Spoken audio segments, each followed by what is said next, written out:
Cluster heavy rain showers umiiral ngayon sa may Bicol region of Southern Luzon at Visayas area. Patuloy pa rin dahil pa rin sa epekto ng near equatorial at extension ng intertropical convergence zone dito sa may bandang Palau.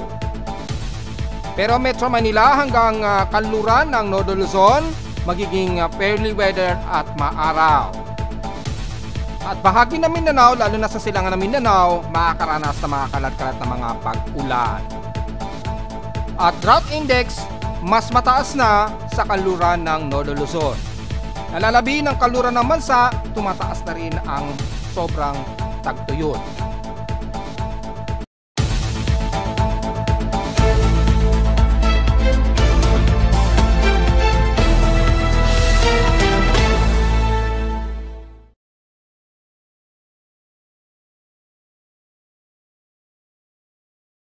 Hello, good morning mga folks. Welcome po muli sa ating Daily Weather Bulletin at Analysis para sa araw ng Huwebes, February 13, 2025. Ang oras natin po may maga ay alas 9:34 na ng umaga.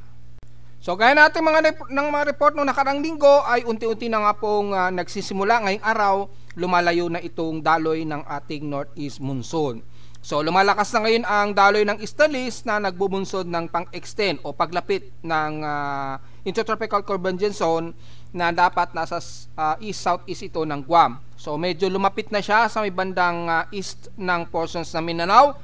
Kaya extension ng trough niya ay umabot na dito sa bahagi nga rin ng southeastern Luzon sa may bandang Bicol region at eastern Visayas. So kasalukuyan, base sa ating Doppler radar imagery mula sa data feed ni Pag-asa ay patuloy pa rin nakakaranas ng maulan ang bahagi na ito ng Camarines Norte at ilang bahagi pa rin ng Aurora region dahil yung extension trap ng kasabay ng ITCC nagpapang-abot dyan.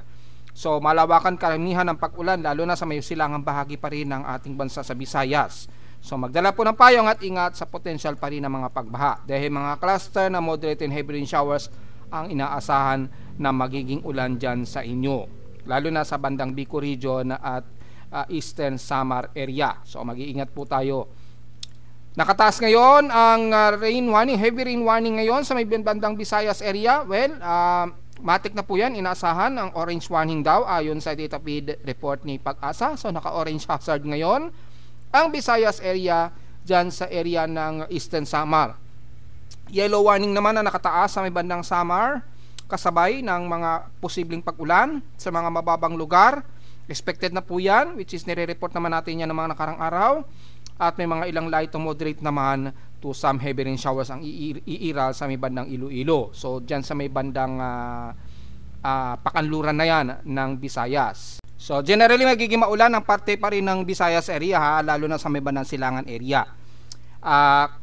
Clusterized na lang ang maaaring maging ulan sa may bandang Kaluran kung saan nakadepende ang daloy ng near equatorial trough alongside ng ITCZ na nag-extend nga po dahil lumakas na yung ating easterlies at mas bahagyang tumaas na po yung daloy ng ating northeast monsoon at yung pinaka shear line boundary na sa may bandang extreme Northern Luzon na sa may parteng Batanes Group of Islands na. So kasahan magiging maalinsangan ang bahagi ng kanluran ng bansa at halos walang masyadong maulap lalo na dyan sa may bandang northwestern Luzon area. Sa ating current conditions, overcast po, haze at gloomy po, few clouds ang umiiral dito sa amin sa Caloocan. So kita naman sa ating live CCTV snapshots, mga few clouds, matinding sikat ngayon ng araw sa amin ngayon. Ayan, nagre-reflective yung tinding liwanag ng araw.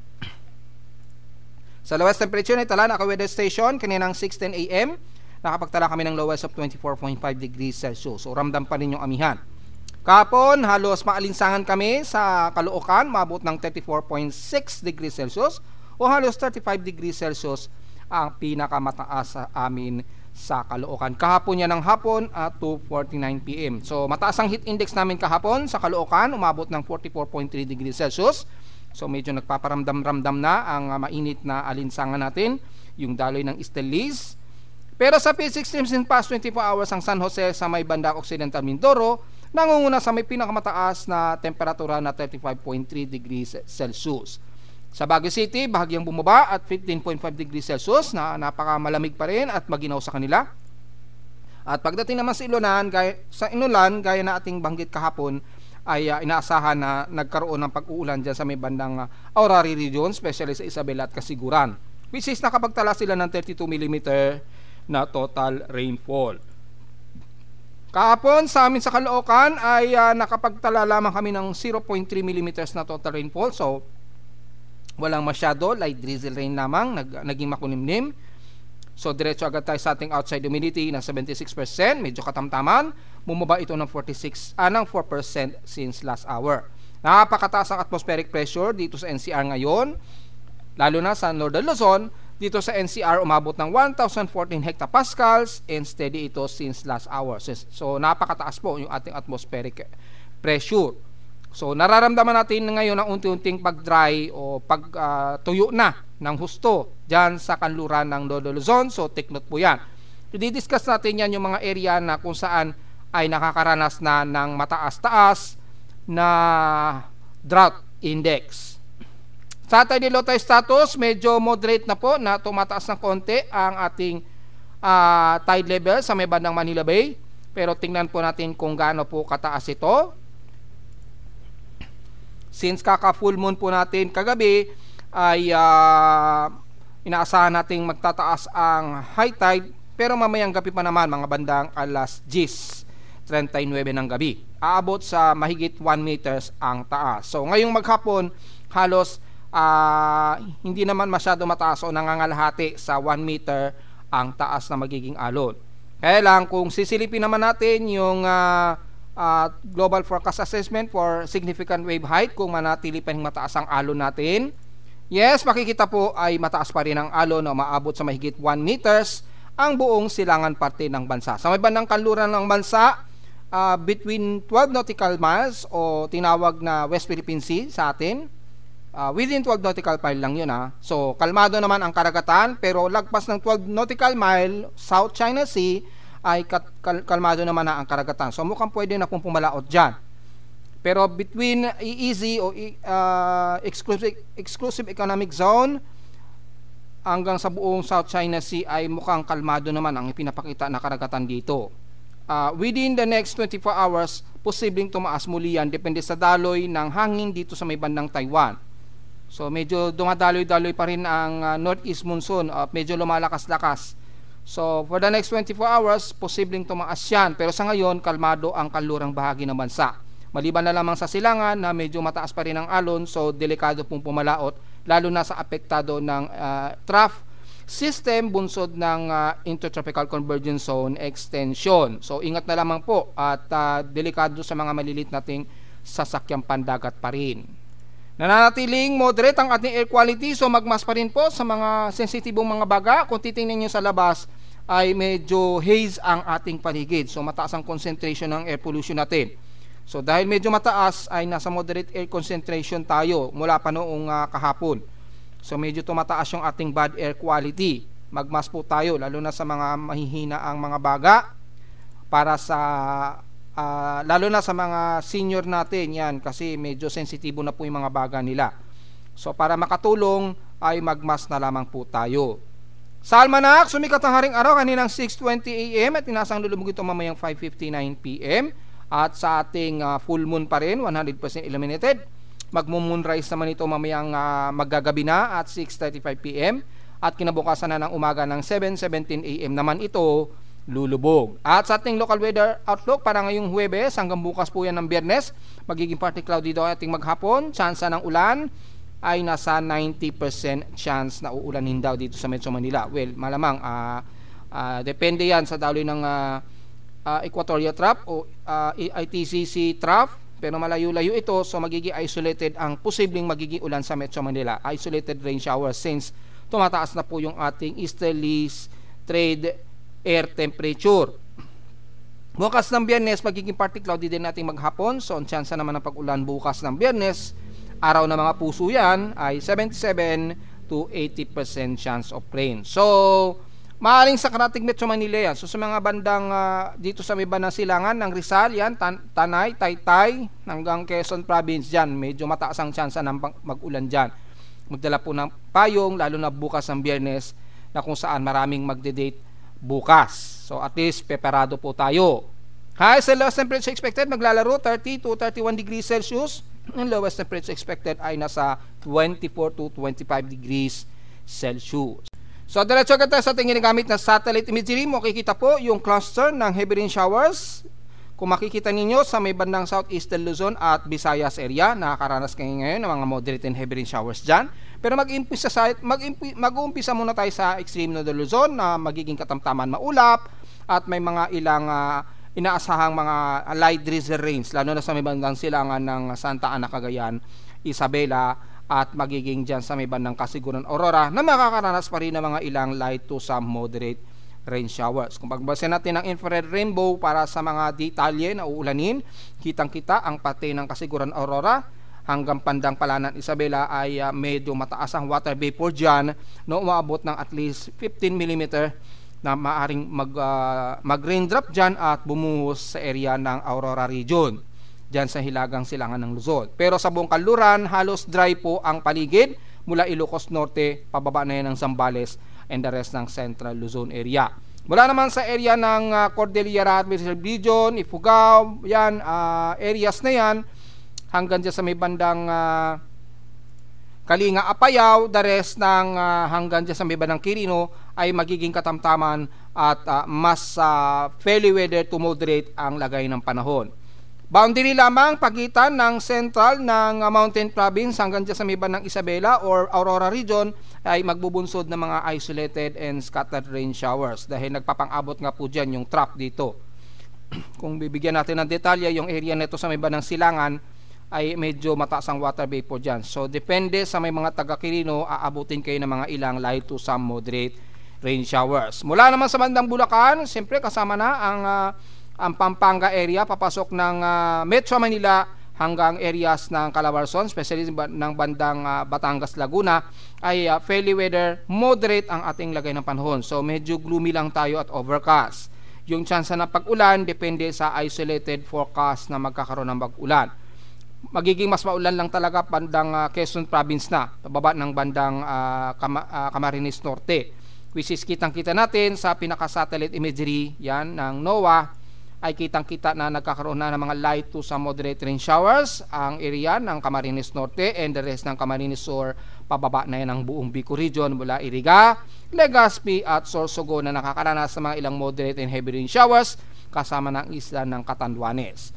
Mula naman sa may bandang Mimaropa area, magiging maulap pa rin pero mas maaraw at magiging katamtaman ang parte ng Mindoro. Siyempre hindi mawawala ang isolated na mga light to some moderate showers, pero inaasahan ang mataas na magiging temperatura pa rin, especially ng mga taga-Occidental Mindoro. Maulap at isolated din ang magiging pag-ulan sa Oriental Mindoro. At pagdating naman sa bandang Palawan, mga light to some moderate rain showers din ang inaasahan na medyo panandalian lamang at babalik sa pagiging moderate ang ating paligid. Pero mostly cloudy ang inaasahan. Katamtaman din ang magiging lagay ngayon so far ng mga taga Puerto Princesa. Medyo kumalma na po yung trough dito sa may bandang Bataras at Balabac dahil napakalayo na po noong low pressure area at naging tropical depression nga po na si 90TW at kumikilos kasi ito pahilaga, so halos nandito na yan sa may bandang Danang, Vietnam, sa may silangan. So napakalayo na yan at nasa labas ng ating Philippine Area of Responsibility. So yung near equatorial trough na lamang dito sa may bandang Katimugan ang medyo magpapaulan sa iba't ibang bahagi ng Palawan mula Puerto Princesa, Brooks Point hanggang Batarasa, kabilang na ang Kalayaan Group of Islands. So magdala pa rin ng payong lalo na sa hapon o sa gabi mga folks. At wala naman sa buong Visayas area, well nakataas na nga po yung nakataas po ang warning o heavy rain warning lalo na sa silangang bahagi po ng Visayas, lalo na sa buong Samar region. So hindi na natin isa-isahin yan, magdala po ng payong, ingat sa potentially na flash floods. Matitinding pag-ulan mula sa buong Lawang, pababa na yan ang buong Borongan Eastern Samar hanggang Gian Eastern Samar. Ingat na lamang po mga folks sa mga biglaang pagbaha, wag naman sana magkaroon ng pag-uho ng lupa. Kasama na rin ang hilaga ng Leyte mula Tacloban, Isidro, Biliran Island, yan kasama na ang buong Ormoc at mga moderate and some heavy rain showers naman mula La Paz, pababa ng Baybay sa kanluran ng Leyte, and the rest ng southern leyte mula Liloan hanggang San Francisco. Dala po kayo ng pananggalang sa ulan at ingat sa potensyal na biglaang flash flood. Siyempre, ang ilang bahagi ng Southern Luzon sa Masbate at ilang parte ng Romblon, nakakaranas din kayo ng mga ilang moderate and some heavy rain showers. Ingat po sa potensyal na biglaang flash floods. Kasama na ang buong Capi sa may Panay Island, Aklan, yan, nakakaranas kayo ng mga moderate and heavy rain showers dyan, bandang San Rafael, Concepcion, hanggang bandang Iloilo. Ingat po. Kabilang na rin ang hilaga ng Bacolod area na nakakaranas ngayon ng moderate and heavy rain showers. Pabugso-bugsuan po ang ulan nito, so magdalang pananggalang at ingat sa biglaang flash floods. Lalo na ang mga taga Cadiz, Victoria, Sagay, Escalante hanggang Calatrava. So mula San Carlos, Canlaon, sa paligid ng Bulkang Canlaon, pababa na yan ng buong Negros Oriental, light to some moderate rain showers ang iiral sa inyo dyan. Ganon din sa may bandang Negros Occidental, mula dyan sa may bandang Kabangkalan, pababa na yan ng Sipalay hanggang Hinoban. Yan, Hinoban. Correct me na lang sa aking pagbasa yung tamang pronunciation. And the rest ng Negros Oriental, mula dyan sa may bandang Tanhay, kasama na ang Bayawan hanggang Dumaguete na po. So ingat po sa mga biglaang flash floods dahil nakakaranas kayo ng ilang moderate and heavy rain showers. Kabilang din ang sentro ng Visayas ng buong Cebu area. Moderate to heavy rain showers din ang nararanasan hanggang Bohol at Siquijor area. So ingat po dahil mukhang maghapon halos ang magiging bugsuan ng mga moderate and heavy rain showers sa inyo dyan sa buong eastern part ng Visayas at central ng Visayas area na makakaranas ng mga moderate and heavy rain showers. So ingat po sa potensyal na pagbaha. Sa Mindanao naman, maulan din ang buong northern Mindanao at eastern Mindanao. Siyempre, damay pa rin ang Davao region dahil sa extension pa rin ang equatorial trough alongside ng intertropical convergence zone. Lalo na sa silangang parte nito, so buong bahagi ng Dinagat Island and the rest ng Surigao region ay makakaranas ng malawakang ulan.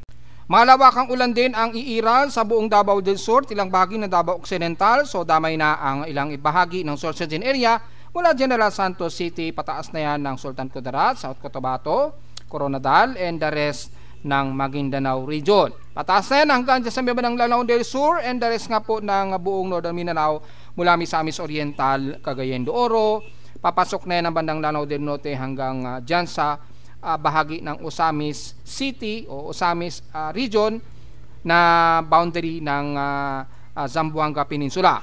So the rest, makakaranas sa mga moderate and some heavy rain showers tayo dyan. So halos magiging mas maulan ang parte ng buong Mindanao area. So magdala po ng payo nga ingat na lamang sa bilang flash floods at wag naman sana magkaroon ng pagguhong ng lupa. Magiging maulan din ang parte ng Zamboanga City, Basilan at Hulo-Sulo. So halos madamay na rin ang buong Zamboanga Peninsula. Especially dyan sa bahagi ng Zamboanga del Sur at Zamboanga Sibugay. So halos magiging maulan ang Visayas at Mindanao ngayong araw hanggang sa pagsapit po ng Biyernes ng weekend. Maliban na lamang silang bahagi sa may bandang kaluran ng Palawan hanggang kaluran ng Nodo Luzon, kasama na ang parte ng NCR na kung saan mas moderate ang lagay ng panahon natin sa bansa ngayong araw. Diretso agad tayo sa ating ginagamit na tropical cyclone o generated tropical cyclone sector ay nanatiling low pressure area na nakataas sa tropical depression, pero shallow lamang na tropical depression ito, mahinang tropical depression ayon kay Japan Meteorological Agency. At since napakalayo naman ito sa bansa, hindi na masyado apektado ang bansa nito maging sa Palawan, nakaapekto na lamang yung pinaka medyo hilaw na circulation, so mababaw lang din yung upward low convection nito sa may silangan ng Danang, Vietnam. So nakakaranas din sila ng mga kalat-kalat pag ulan dyan. Pero dahil nag-i-interact na sa malamig na hangin dito sa may bandang Hainan, southern part ng China, nakakaranas na rin ng medyo nagdi-disperse o nalulusaw na rin agad-agad itong si 93W. So since hindi naman makaapekto ito sa bansa, ay wala pa rin tayong ine-expect na magkakaroon ng significant impact si 93W at nanatili itong nasa pinaka-shallow o mahina lamang na tropical depression na itinaas ni Japan Meteorological Agency. Pero sa ating tropical cyclone sector, nanatili lamang itong shallow trough na invest. So yun lamang po. At mula naman dyan ay hindi naman nakataas yung pinaka-forecast ensembles nito, so hindi siya kasalukuyan pa rin na ituturing na aktibong low pressure area. Wala naman sa ating tropical cyclone assessment monitoring kung sisilipin natin kung posible bang mayroon na namang kasunod. Well, silipin po natin. Mula sa pinaka-West Pacific Basin natin, mataas pa rin yung pinaka-anomaly dito dahil nga po sa extension ng ITCC, nagpapang-abot na naman sa may bandang Mindanao, lalo na sa buong Davao Region at Eastern Mindanao na nakakaranas ng mga moderate and heavy rain showers. Ano, mataas po yung anomaly, umaabot sa 20%, pero mababa ang tsansa na magiging aktibong low pressure area uli yan. So manatiling trough lamang o surface trough na bunsod lamang ng developing ng ITCC or extension ng near equatorial trough. So wala pa rin tayong magiging problema. At wala naman sa ating global spectral model ay dito makikita natin ay ang pag-usbong ng malakas na easterlies. Pero medyo nagkakaroon ng moderate na paglakas muli ng northeast monsoon by February 15 or February 16. Ay medyo lalakas ng bahagya yung northeast monsoon dito sa may bandang extreme ng Luzon. So mukhang medyo may bugso pa rin ng kahit papano na amihan ng konti. Yan, bago ito tuluyang mag-transition dahil papasok na po tayo sa transitioning nitong katapusan ng February. So mga by Wednesday, sa susunod na linggo, next Wednesday 19 o February 20, dyan na ang starting ng transition from amihan to hot dry season na. So hanggat may pagkakataon pa na may mga daloy pa rin tayo ng amihan, i-enjoy na po natin dahil unti-unting humihina na po yung amihan. Hanggang sa susunod din linggo, lalong tuloy-tuloy na medyo paghina yan at magkakaroon ng monsoon break ng tuloy-tuloy. So mararamdaman natin mas mainit na po ang magiging temperatura natin o halos maalinsangan sa umaga. At sa gabi na lamang natin mas madalas mararamdaman yung lamig ng simoy ng angin, bunsod pa rin ng medyo may amihan pa rin na dumadaloy. So yung paglakas ng easterlies, magbubunsod pa rin na malakas na pag-ulan at yung developing ng ITCC line, magpaparamdam na naman yan dahil sa yung pagpapalit ng klima ay pagbunsod po ng near equatorial line dito. Magkakaroon ng ilang mga Coriolis circulation at low pressure clouds o cluster. So magiging madalas ngayon ang magiging pag-ulan, lalo na't mayroon tayong moderate La Nina na medyo bahagyang tataas yung average rainfall sa silangang parte ng bansa, which is nararanasan ngayon ng mga taga Mindanao ngayon at Eastern Visayas ng malawakang pag-ulan so far. Pero wala tayong inaasahan na kasunod so far ng mga aktibong tropical wave, so wala tayong magiging komento dahil mataas ang atmospheric pressure pa rin natin sa may bandang Luzon area pataas. At mula sa mga computer models ay patuloy pa rin tayong makakairal ng mga near equatorial troughs at ITCCs. Normal yan kapag nagpapagitan na naman yung init at lamig. Yan. Kung hindi man near equatorial trough yung ITCC na nanggagaling din sa may bandang southeast o east-southeast ng Guam, tapos kapag lumakas yung easterlies at umangat yung ating amihan, medyo makakalapit yung ITCC dito sa may bandang east-southeast o silangan ng Mindanao. So dahil dyan magbumunsod po ng malawakang ulan yan hanggang sa susunod na linggo expected. Kung magtutuloy-tuloy po kay CMWF, ganun din na pinapakita, pero dito halos mas manipis yung mga kaulapan dito simula ngayong araw. Yan, simula ngayong araw hanggang bukas ng araw ng mga puso onwards, medyo numinipis po yung kaulapan ayon kay CMWF. So pinapakita lamang dito na unti-unting numinipis na yung ating northeast monsoon na at mas lumalakas na yung ating easterly trade winds. Ayan, so magiging mas maulan ngayon. Madalas ang silangan ng bahagi ng bansa, maging kay Nabjem, ganun din ay pinapakita. So most probably magiging maulan ang silangang parte pa rin ng ating bansa dahil na rin sa moderate La Nina tayo kasabay ng paglakas ng easterlies. Pero sa kanluran ng bansa mas tuyot naman, bunsod naman ng pagtaas ng drought index, which is tatalakayin natin sa susunod na part. So kung sisilipin natin yung near-time o real-time vegetation and drought sa bansa, ang huling record nito is February 11. Ay makikita po natin ay napakataas na po yung drought index dito sa kanlurang bahagi ng Lolo Luzon, mula Ilocos Norte, Ilocos sur La Union hanggang Pangasinan at ilang bahagi sa Central Luzon ng Tarlac. So ibig sabihin lamang dyan, nagiging mas tuyot na po ang ating temperature at klima dyan, mas tuyot, mas drier. So the more na mas drier, mas tumataas po yung combustion ng CBI index. Again, ano ba yung CBI index? Yung yung posibleng pataas ng mabilis na pagkalat ng apoy o yung wildfires ay again ay tumataas ang possibility dyan sa bahagi na kung saan mataas ang drought index po ha, lalo na sa kanlurang bahagi ng Northern Luzon, lalo sa iba ng Ilocos Norte hanggang parting Benguet area yan, at ilang bahagi ng Mountain Province. Tapos mataas din sa may parting Central Luzon hanggang Pangasinan area, especially sa may bandang Dagupan.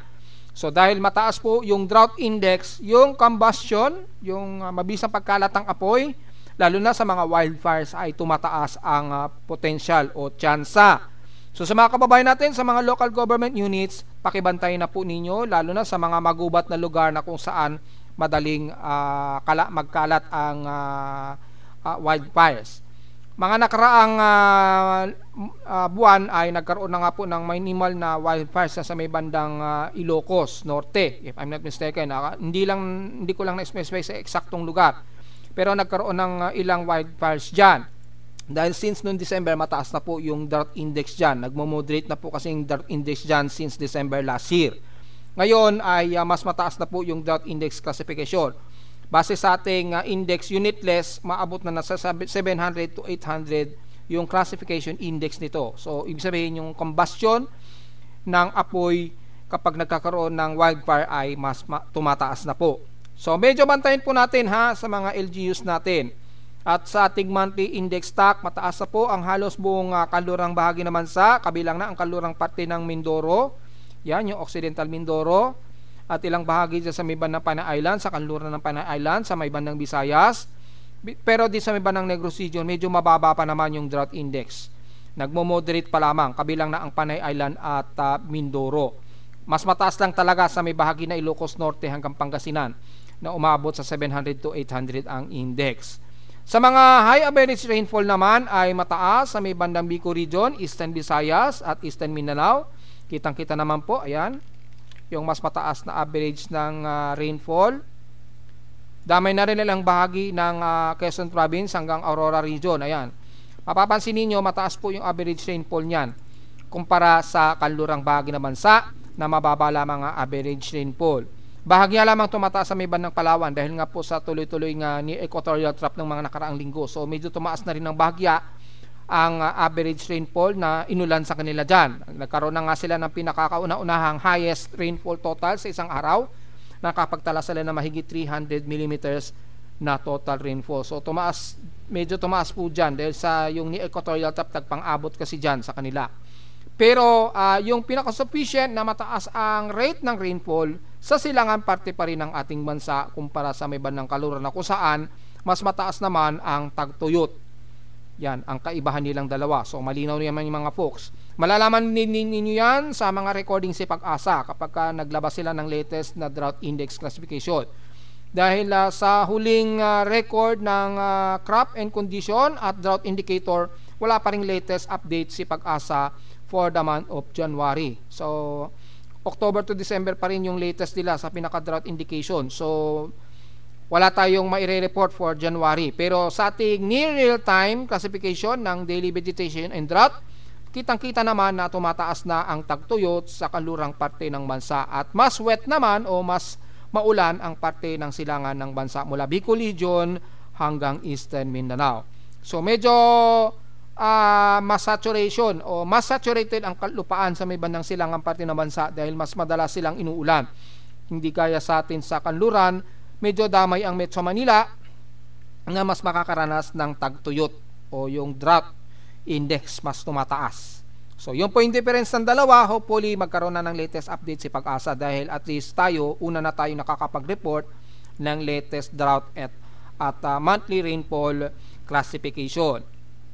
Sa ulat din doon naman, so far wala naman tayong latest na malakas-lakas sa pagyanig. So medyo kalmado na naman yung ating seismograph since tumataas na po yung pinakatuyot na bahagi natin sa Metro Manila. So makikita wala namang masyadong malakas na pagyanig, pero kung sisilipin natin sa pinaka short period seismic records mula sa data feed ni PBOX ay wala naman tayong naitalang magnitude 4 plus mula kaninang madaling araw. So wala naman so far.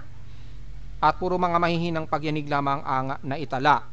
So, diretso agad tayo sa pinaka-historical earthquake data kung nakakailan na tayo na total earthquake since mula nitong February, mukhang konti lamang ang naitala na total earthquakes natin so far. So kung sisilipin natin ay total earthquakes natin ay 344 total earthquakes pa lamang. So base dito, mukhang malabong umabot sa 1,000 yung magiging total earthquakes. Then nasa kalahating buwan na tayo. Pero wag pa kampante, dahil nakakalahating buwan pa lamang tayo, ay hindi natin nasisiguro pa rin kung magkaroon ng biglaang cluster ng mga pagyanig. Lalo na dyan sa bandang southeastern ng Visayas pa rin at bandang Surigao region pa rin. So ingat pa rin mga folks, at wag pa rin tayong maging kampante kahit na medyo kakonti pa lamang na nasa 344 ang total earthquakes natin sa buong bansa for the month of February. 328 dito is magnitude 2.0, 13 sa magnitude 4.0 at nanatiling 3 ang ating magnitude 5.0. Typically dyan sa may bandang Visayas o Eastern Visayas at southern part ng Mindanao area. O halos yung dalawa rito na magnitude 5 ay halos na sa may bandang boundary ng o pagitan ng Sulawesi o North Sulawesi Indonesian Peninsula. So malayo-layo naman yung magnitude 5 na yan. Isa lamang ang medyo malapit dyan sa may bandang San Francisco nga po o bandang Dinagat Islands na nagkaroon ng magnitude 5.0 pataas. The rest, mga magnitude 4 lamang pababa at kakaunti pa lamang ang naging pagyanig. So medyo alisto pa rin tayo dahil the more na mas kukunti ay the more mas nasususpensyahan natin na mas tumataas yung energy na nakukonsumption ng tectonic plate natin na posibleng bigla ang mabulaga tayo ng isang malakas na pagyanig. So medyo ready pa rin tayo mga folks. At narito naman ating 3-day weather forecast para sa araw ng Huwebes, February 13, 2025.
ang ating daily weather bulletin at analysis para sa araw ng Huwebes, February 13, 2025. Huwag mong kalimutan na mag-like, share, subscribe po sa ating YouTube channel at visit lamang anytime sa ating website at www.bimoweather.com para sa iba pang detalye na gusto nyo malaman na hindi natin isamang umaga. Well, since magiging maalinsangang bahagya ang magiging temperatura natin at mga ilang partly cloudy lamang at mga gloomy at overcast. So medyo mataas ang magiging temperatura natin ngayong araw dito sa Metro Manila at karatig northern part ng Luzon, lalo na sa may bandang Kanluran. At visit lamang sa ating website sa gustong malaman ang pinaka-dynamic events mula sa reading ng aking aparato sa Caloocan at sa data feeds mula sa iba't ibang weather agencies. Maraming salamat po mga folks at magandang araw po sa ating lahat.